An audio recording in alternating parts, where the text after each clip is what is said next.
আসসালামু আলাইকুম viewers, Ayesha's cooking শোতে আপনাদেরকে স্বাগতম জানাচ্ছি। আমি আজকে আপনাদের সাথে শেয়ার করব খুবই মজার একটি রেসিপি, সেটি হচ্ছে হেলেঞ্চা শাকের বড়া। এই বড়াটি আপনারা গরম ভাতের সাথে বা গরম খিচুড়ির সাথে খেতে পারবেন। তো আমি এই বড়াটি একদম নতুন ভাবে করার চেষ্টা করেছি। আশা করছি আপনাদের কাছে অনেক ভালো লাগবে। ভালো লাগলে লাইক, কমেন্ট, শেয়ার করে দিবেন প্লিজ।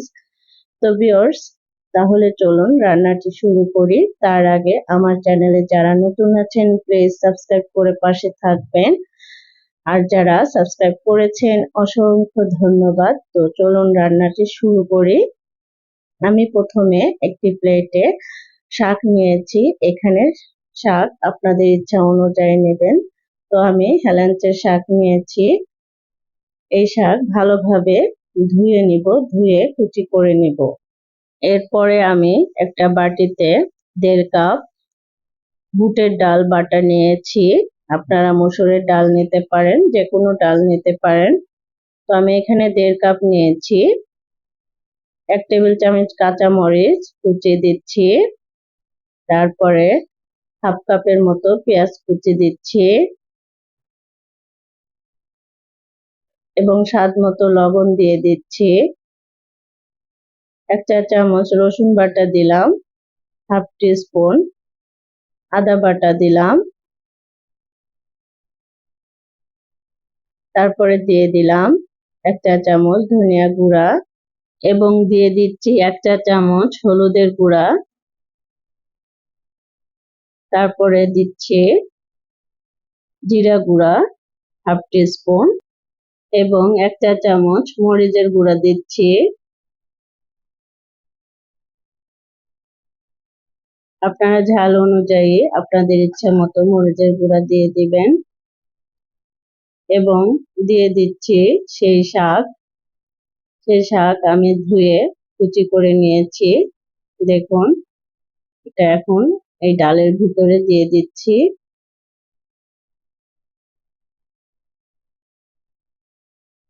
এবার আমি ভালোভাবে মেখে নিব।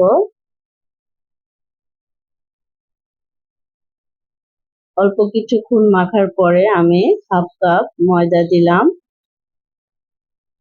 ময়দা দিয়ে আবারও ভালোভাবে মেখে নিব এবং হাফ কাপ দেওয়ার পরে আবারও 2 টেবিল চামচ ময়দা দিলাম। দিয়ে আবারও ভালোভাবে কিছুক্ষণ মেখে নিব এবং দিয়ে দিচ্ছি অল্প একটু পানি।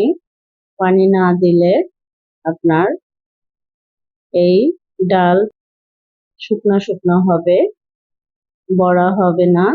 তো আমি দিয়ে দিচ্ছি পুদিনা পাতা, আপনারা ধনিয়া পাতা দিতে পারেন।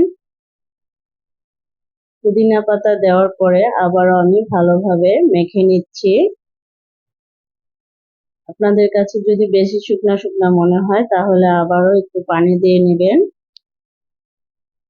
তো আমি 2 টেবিল চামচের মতো পানি দিয়েছি, আর দেইনি। এবার আমি ভালোভাবে মেখে নিচ্ছি। মেখে নেওয়ার পরে দেখুন আমি হাতের ভিতরে গোল করে শেপ দিয়ে দিচ্ছি। যদি শেপ হয় তাহলে আর পানি দিতে হবে না, আর যদি না হয় তাহলে একটু পানি দিয়ে আবার মেখে নেবেন। চুলায় ফ্রাইং প্যান দিয়েছি এবং তেল দিয়েছি। তেল গরম হয়ে গেছে, একটা একটা করে বড়াগুলো দিয়ে দিচ্ছি।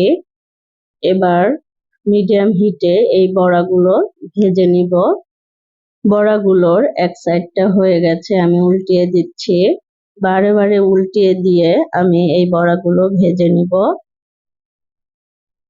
তো ভিউয়ার্স, বড়াগুলো ভাজা হয়ে গেছে। এবার সবগুলো বড়া উঠিয়ে নিচ্ছি।